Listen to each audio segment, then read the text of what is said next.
Good morning and greetings from Indian Institute of Remote Sensing. So, today we will be talking about geospatial applications to natural disasters and its risk management, and in what way space technology is playing a crucial role in carrying out the various natural hazard and disaster risk management. So, if we try to see, it's our world is actually quite a risky place, and with the changes in the climatic regimes, we are expecting increase in expected future disaster losses, both in terms of human lives as well as economic value over long term in the coming years. So if we see a predicted 2030 average annual losses by disasters,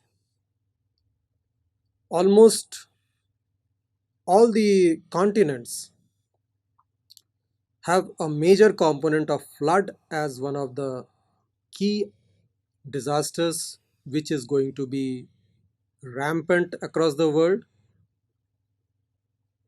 But in uh, our region, that is South and Southwest Asia, and to some extent Southeast Asia, earthquake, storm surges, and wind related disasters are also going to increase a lot. So, with this background, if we see the disaster risk management framework, which has been developed based on HIGO framework for action 2020 to 2005 and 2015, for governance and organizational coordination and cooperation in disaster risk management, there are three main aspects. That is the risk identification, risk reduction, and risk transfer. If we talk about risk identification, it is basically building up a database on the historical hazard and then analyzing the changing trends and patterns, identification of the exposed assets and vulnerability, and risk quantification. For risk reduction, it is basically the two components, that is preparedness and mitigation and prevention. And one of the very important aspects of preparedness is the early warning system, emergency planning and response capability, and for mitigation, it is the medium to long term sectoral planning. So, if we talk about early warning system, this is an area where space technology plays a very important role. And then we have risk transfer, which basically consists of the various insurances and mechanisms of risk transfer in the disaster management, disaster prone areas. Now, from there, we come to Sendai framework, which was inked in 2015 in Sendai, Japan, with the expected outcome to achieve a substantial reduction of disaster risk and losses in lives, livelihood, and health in the economic, physical, social, cultural, and environmental assets of a person and business for the next 15 years. To achieve this, the group of nations had identified the seven targets, that is, the reduction of disaster mortality, reduction in number of affected people, reduction in the economic loss, and reduction in infrastructure damage by 2030, and also increase the disaster risk reduction strategies both at national and local level, increase the international cooperation, and improve the early warning systems, and dissemination of information, all by 2030.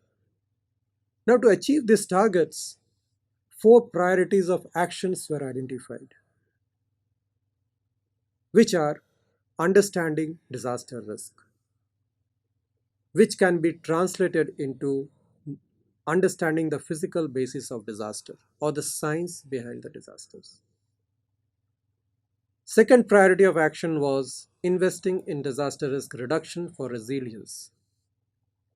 So basically, it is the infrastructure development for disaster risk reduction, both in the space and ground segments. Third was strengthening disaster risk governance to manage disaster risk. For any government governance, the prime thing is the information. So we can very well assume that it is basically consists of dissemination of correct and proper information. And finally, enhanced preparedness for effective response in recovery and rehabilitation, which translates into development of effective early warning system and logistics. So with this background, let us see how space technology play a role in disaster management. Space technology, by virtue of its ability to have a synoptic coverage of a region, provides a very beautiful platform for observation and information retrieval. And this information is very useful for taking proper decision in event of a disaster. But not just observation, which is both temporal and spatial, but also it space technology provide the satellite based location services, what we today know as a GPS. It is nothing but a satellite based location services provided by the group of satellites launched by US. And third aspect is the communication, because in event of disaster, the terrestrial communication are affected the first. So in that case, to understand the extent and the location of the disasters, as well as uh, get the ground based information for prioritization of relief and rehabilitation, communication in the period of disaster is mostly provided by the space segment. So in a disaster cycle, when a disaster event occurs, the first information and observation is provided by the satellite based platforms which are observing the earth, and the satellite based communications from the ground, to assess the extent of the disaster and the extent of the damage which has caused. Then we extensively use the satellite based location services to reach out to the places which have experienced the disasters, to provide relief and rescue. Then comes rehabilitation. Herein also, the extent and amount of damage is assessed mostly through space based observations, reconstruction and mitigation. And finally, the lessons learned from the disaster is translated into the preparedness, both in terms of early warning system as well as the infrastructure development for pre-warning of an impending disaster.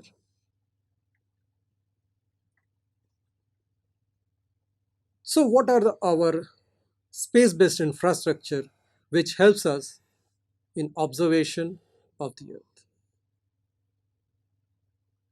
We have the land and water through observations through a series of satellite, mostly resource sat, and the microwave satellites such as resat. Then we have a series of high resolution satellite to identify the infrastructural level damages, for example cartosat, resat, uh, and resat. Then we have a set of observations for the oceans, mostly which senses the temperature, the salinity, as well as the wind velocity and direction, such as OceanSat, SCATSat, Saral Altica, etc. And one of the most important group of satellites for disaster management are the weather or climate satellites, which are mostly geostationary satellites and provide very high temporal information of the Earth's disk, which is visible to it, and mostly used to monitor and track cyclones, tornadoes, and weather related disasters. So, presently, we have an imaging capability from a very high temporal, almost 15 image every 15 minutes at 1 kilometer resolution, spatial resolution, to a very high spatial resolution of zero point 0.8 meters, which can efficiently map the or identify the infrastructures. And we are continuously augmenting our capability with the time. So, what sort of space based observation do we have?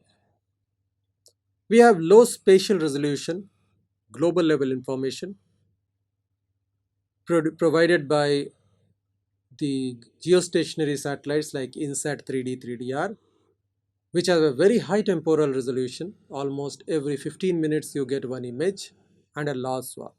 And this is a sort of image you get of the entire disk of the Earth. Then you have a coarse spatial resolution information at regional level, like what we have in as MODIS. They have a medium temporal resolution and a large swath. They mostly have information on the catchment characteristics. Then you have a medium spatial resolution local level information generation satellites, which provide information on the subcatchment characteristics. And finally, high spatial resolution local specific information provided by satellites such as Cartosat, which provide us information on the infrastructures. Apart from that, we also have the capability to generate the digital elevation model for generating the terrain parameters, which are very important for disasters like inundations and others. So when we talk about the natural disasters in India, it's vulnerable to a large range of natural hazards like flooding, cyclone, drought, heat waves, landslides, forest fires, earthquake. It goes on. And many studies have shown that the climate change, which is reality, is going to increase the intensity, duration, and frequency of the weather related disasters in the coming decades. So, this map on the left side shows the shared vulnerability and risks in a spatial domain across the Indian landscape, what we can identify as the disaster hotspots. So, the parts of Bihar, West Bengal, Assam, and some parts of Godavari Delta which are very, very prone to recurrent floods, as well as areas the central India, which are exposed to heat waves and occasional floods. These areas are actually vulnerable to various disasters and risks. So, how do we monitor the disasters? Satellite imagery enables us to have a temporal observation of an area. It also helps us in identifying the various patterns. A combination of this temporal observation and patterns help us to generate the various information in terms of scientific understanding, like the spatial hydrology, geomorphology, lithology, and the structure. When we combine all this information together, this helps us to understand the entire system, which in turn helps in developing the models which are important for various forecasting and processes. We will come to the various disasters now one by one. When we talk about geological disasters, what and how do Earth observation play a role? When we talk about observation and monitoring,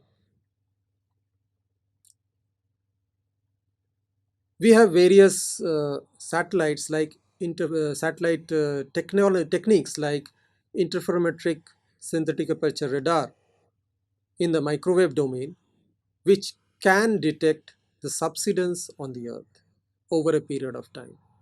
So the small creeping and the changes in the changes in the surface of the Earth due to various geological actions can be detected, and areas which are geologically active can be identified. This observation and monitoring has also enabled us to map the various geomorphic elements like faults, shears, etc. In event of various earthquakes or geological processes, sometimes the thermal energy is released on the surface. A classic example was during Latur earthquake, when it was observed that in many of the areas there were steams which were coming out through the cracks. So those thermal anomalies could also be detected using the thermal sensors which are available. When we talk about forewarning and risk analysis, so in that case, the DGPS, which are very high, which have a very high accuracy of centimeters, the permanent DGPS stations are able to track the various plate movements, which are responsible for major earthquakes in the world. It helps us also to understand the areas where the strains are building. Apart from that, we have the various tech anomalies and earthquake events which are in the research domain, but it has been observed that the total electron content in the upper atmosphere shows an anomaly between 14 days to just before the earthquake event.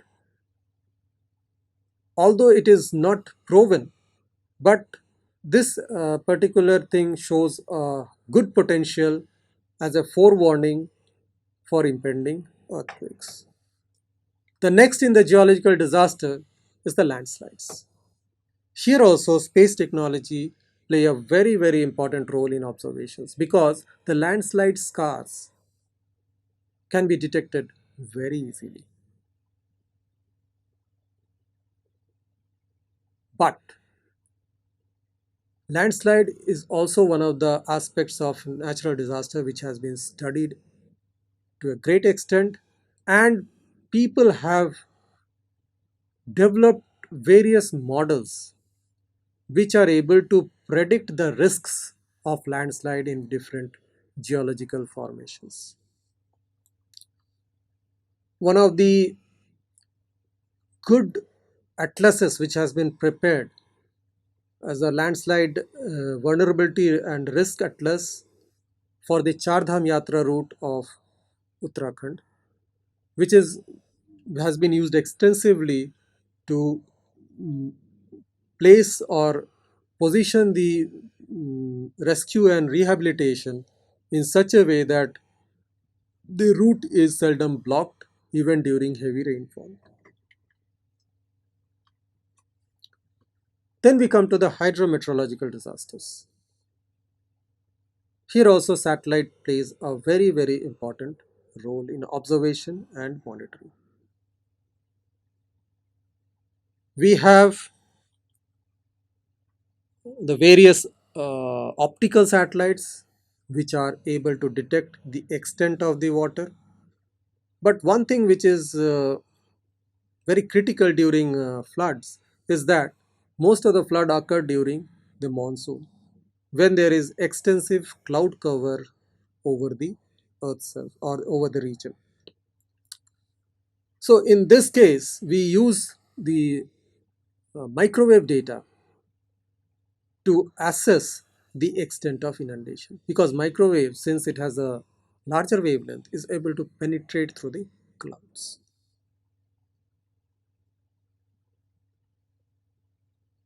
In the image you see on the left bottom was the flood inundation map created for the flood uh, in Kerala in 2018. Although this region was at that period of time totally clouded, but using the microwave data from Sentinel-1, we have been able to accurately map the extent of the inundation as well as the period of inundation, because both of these are important in any rescue and rehabilitation uh, methods.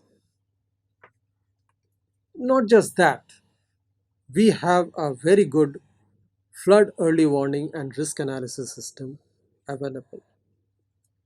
For example, we have various models which can predict quite accurately the rainfall over a region.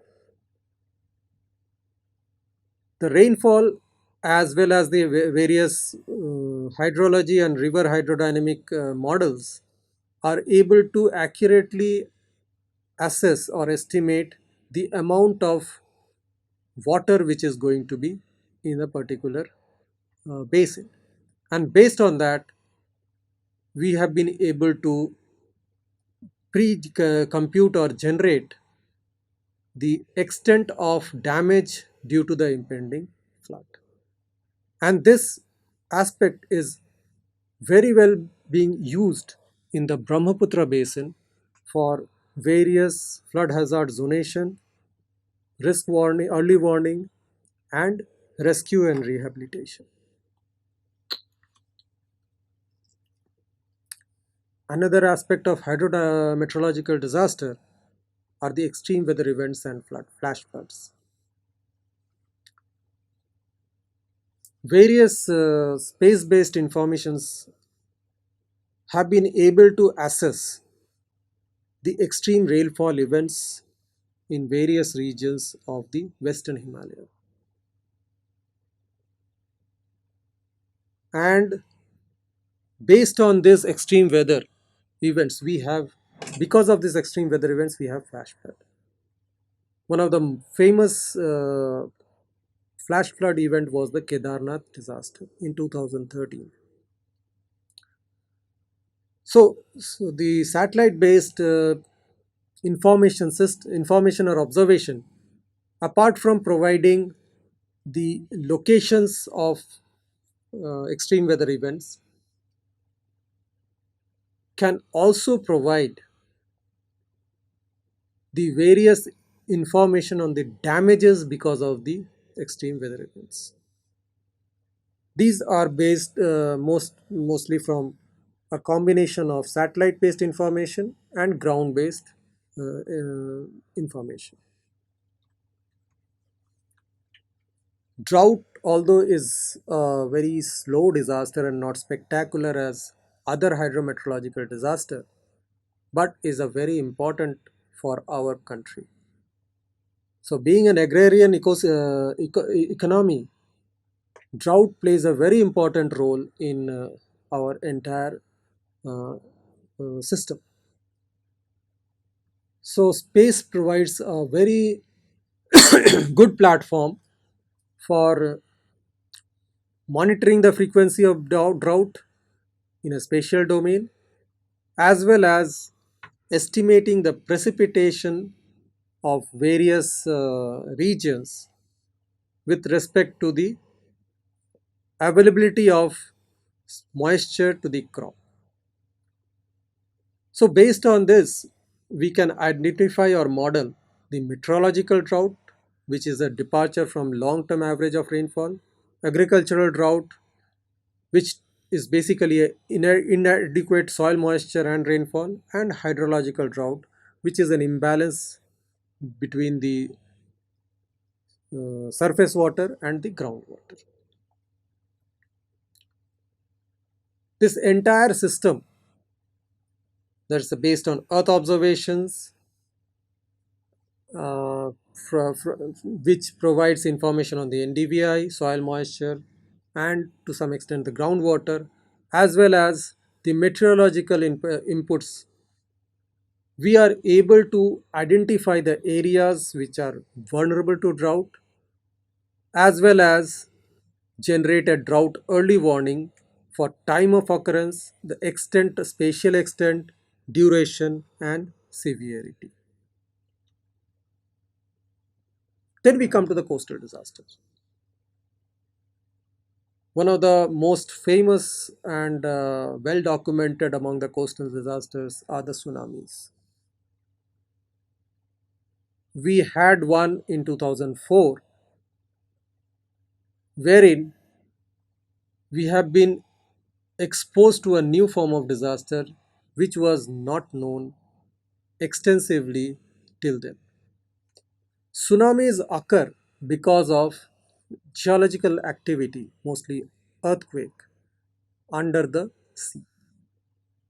So once there is an earthquake, the pressure is released and a ripple is formed which moves in both directions from the location of the ripple to provide or to cause tsunami, which are huge waves, sometimes more than 10 meters in height, and cause extensive damage to the coastal infrastructure, life, and property.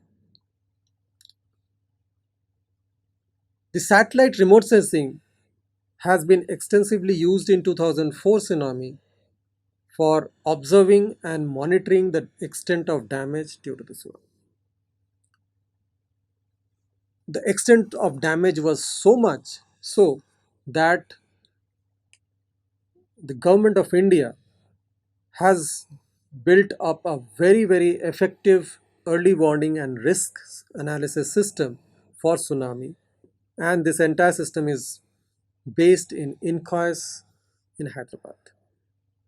It consists of a set of sensors at the bottom of the ocean which picks up any earthquake or pressure which is built up due to geological activity, relays it to the buoys which are floating on the surface of the water.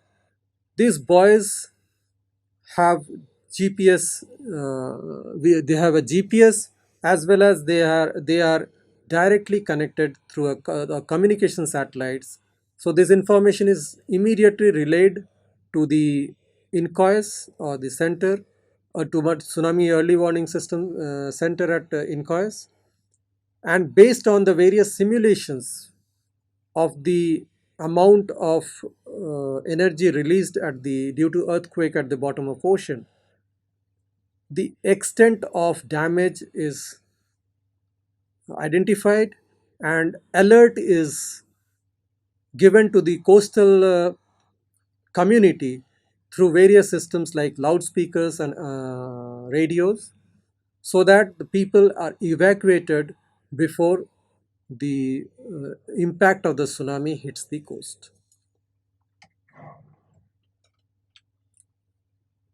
Another aspect of coastal disasters are sea level rise and storm surges. So you can see on the top right is an animation of the extent of inundation due to the storm surge at various height.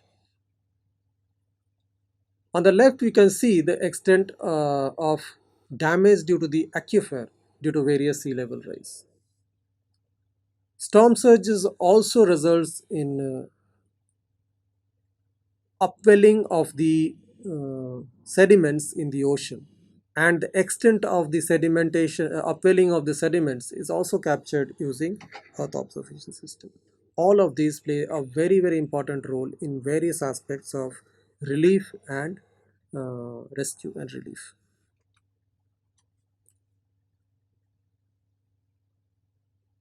Another type of coastal disasters are cyclones, and in fact cyclones are very common in India these days.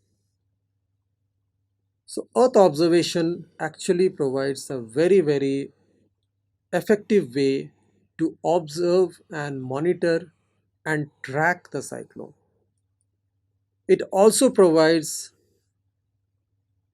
uh, idea about the extent of damage, because cyclone is always associated with the clouds. So using optical data to assess the damage is not possible. So in this case, we use microwave data to assess the damage uh, of infrastructure and inundation due to the cyclones in the Indian coast.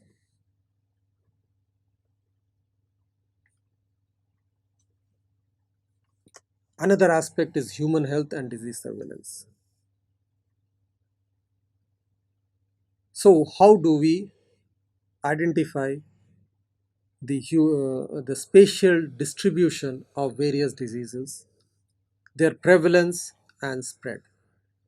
So once we use GIS, this aspect of disease surveillance is very effective. So you can see how the COVID-19 status in the last few days have changed, and how the areas which are active is changing across the country. Now we come to environmental disasters, and one of the important environmental disasters is the heat wave, mostly in the Indo-Gangetic region. So using the various thermal sensors and a set of models like WRF, we are able to identify the places which are at disaster risk and areas which are actually vulnerable to disasters.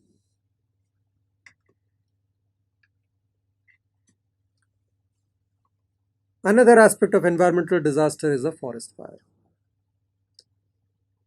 In this aspect, remote sensing is playing almost 90% role in observation and monitoring. For example, detection of active fire. We are extensively using the thermal bands of MODIS and SNPP VIARS to map the active fires over the entire Earth's surface almost 6 times a day. The damage caused due to the forest fires can also be very easily estimated using the optical remote sensing data, especially in the shortwave infrared region, and to some extent also in the thermal region, microwave region, which when we have extensive damage to the canopy. There are also a lot of work which is going on in forewarning and risk analysis for forest fire using various meteorological conditions which are conducive to fire incidences. We have been able to very accurately provide the risk warning for the forest fire, especially in Uttarakhand. Apart from that, the forest fire spread can also be modeled using various parameters like wind and the various connectivity indices to generate how a fire will be spreading across a landscape from its point of origin.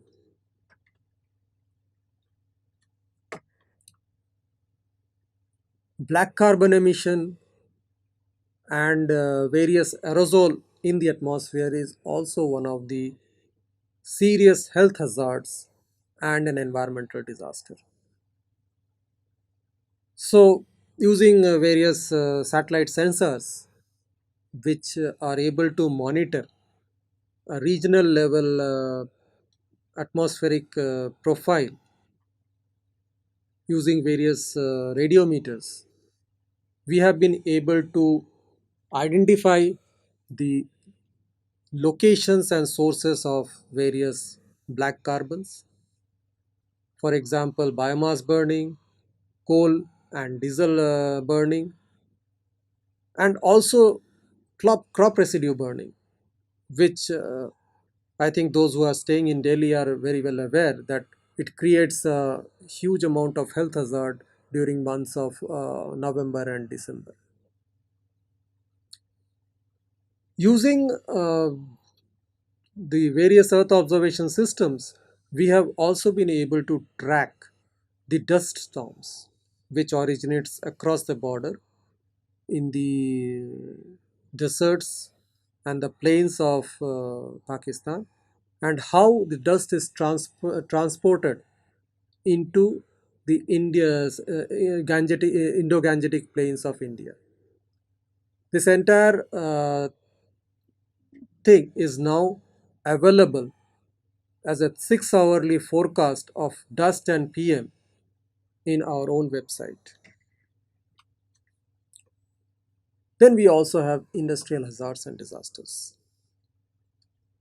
which can be identified using specialized Earth observation system, like identification of gas leaks in pipelines, which can be observed using hyperspectral data.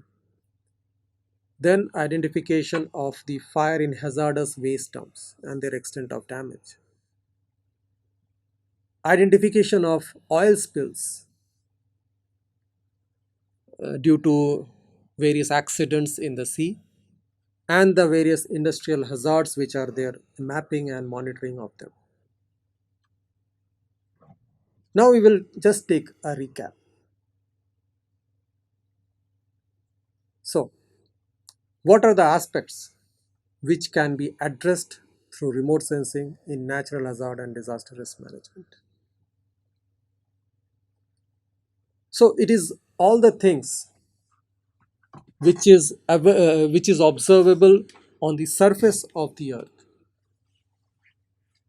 So, there are two aspects which we basically take. One is we have a baseline scenario when there is no disaster, and after disaster we generate a change detection either visually or digitally.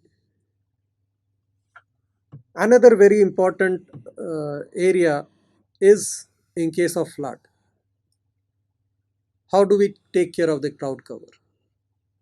So mostly in case of flood we use the microwave data. which by its virtue of having a higher, larger wavelength, longer wavelength, is able to penetrate through the cloud and provide a good estimate of the extent of inundation. And another thing of the microwave data is it can pick up the inundated areas very easily because water reflects a very less amount of microwave data. So it always appears black. And third, will climate change increase the intensity and frequency of natural disasters? Yes. Mostly the weather related disasters like drought, cyclones, uh, hurricanes, extreme rainfall events, floods, they will be there will be an increase in the intensity of and frequency of these disasters. Even forest fire, because of the climate change, all these disasters will increase by something like 10 to 100 times.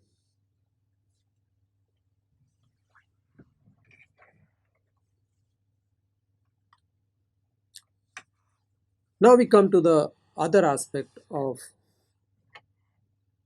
satellite or space-based input for natural hazard and disaster risk management.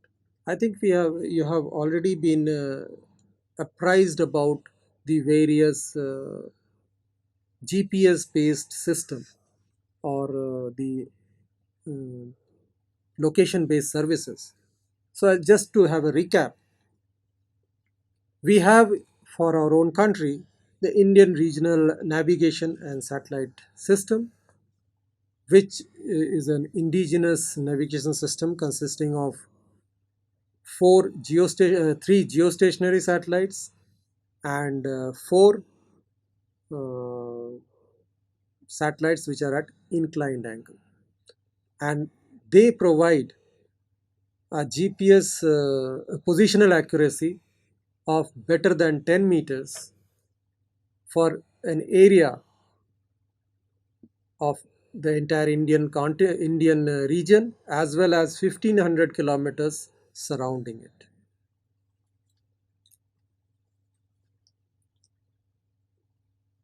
There is another area in which we have basically done a lot of work was GPS aided augmentation and navigation system, that is GAGAN. This was basically for improving the guidance system, automated guidance system for the aircraft movement. So the airports which have implemented this sort of GAGAN can allow takeoff and landing even in very low visibility. And all these aspects have multiple use. And disaster is one of the areas where these technologies are extensively being used. One of the offshoots of our satellite navigation system is two-way communication using the transponders in the navigation satellite. This entire thing came out because of a particular event. In 2017, during Cyclone Oki, 70 fishermen lost their lives in Kerala. It was because this particular cyclone had originated in Bay of Bengal and suddenly it moves towards the Arabian Sea through Indian Ocean. Now those fishermen who had already left the port, and generally these fishermen are out into the sea for something like 10 to 12 days. So those who had left the port didn't have any information about this particular cyclone. And since the mobile network coverage doesn't work in deep sea, it was envisaged that there is a need for communication through satellite based telemetry to people who are in such situation. So a device was built wherein through Bluetooth connectivity the text information is relayed from these various early warning and disaster management centers to the stakeholders, in this case fishermen, about impending disaster which is coming their way. And this also has a two-way communication. So in case the fishermen are stuck up due to some disasters in the sea, they can also communicate to the land or to the mainland, telling their GPS location and what sort of um disaster or problem they are faced with. And in this case, necessary rescue and rehabilitation can be taken. Apart from this, when the terrestrial network is down, the disaster management system communication network is used for communicating the extent of damage, the need for personnel and equipments, as well as relief material in a particular location. This DMS communication network was extensively used during Kedarnath disaster when the entire terrestrial communication system was disabled due to the uh, extreme weather event, in this case the flash flood. So this has a hub in Ministry of Home Affairs, New Delhi, and its node are spread all over the country in each and every district of the country. And they have the capability to provide voice, data, and video traffic between any two nodes. One of the recent developments in observation and monitoring is the crowdsourcing. This crowdsourcing through various social media apps, through various dedicated crowdsourcing apps, have been able to identify and focus the rescue and relief provision in various disasters in our country. A classic example was the Chennai flood. So, this crowdsourcing had actually identified the buildings and the location where we had elderly people or sick people who had to be evacuated for the medical emergencies. And the crowdsourcing actually helped us in identifying the areas. Crowdsourcing was also used extensively to map the extent of damage due to Kedarnath flood. And this was done by just 150 students of three universities of Uttarakhand who were given a half-a-day training and then sent to the field to collect the data. And we could collect more than 19,500 locations of the damage caused due to various infrastructures like roads, bridges, buildings, and other government infrastructure. Now, looking at the importance of remote sensing or geospatial databases for various emergency management, a national disaster database for emergency management has been set up at National Remote Sensing Center, Hyderabad, which provides information on various baseline databases as well as information on the various disasters for taking uh, informed decisions. So what it provides are a disaster dashboard, which provides the disaster related alerts, warning.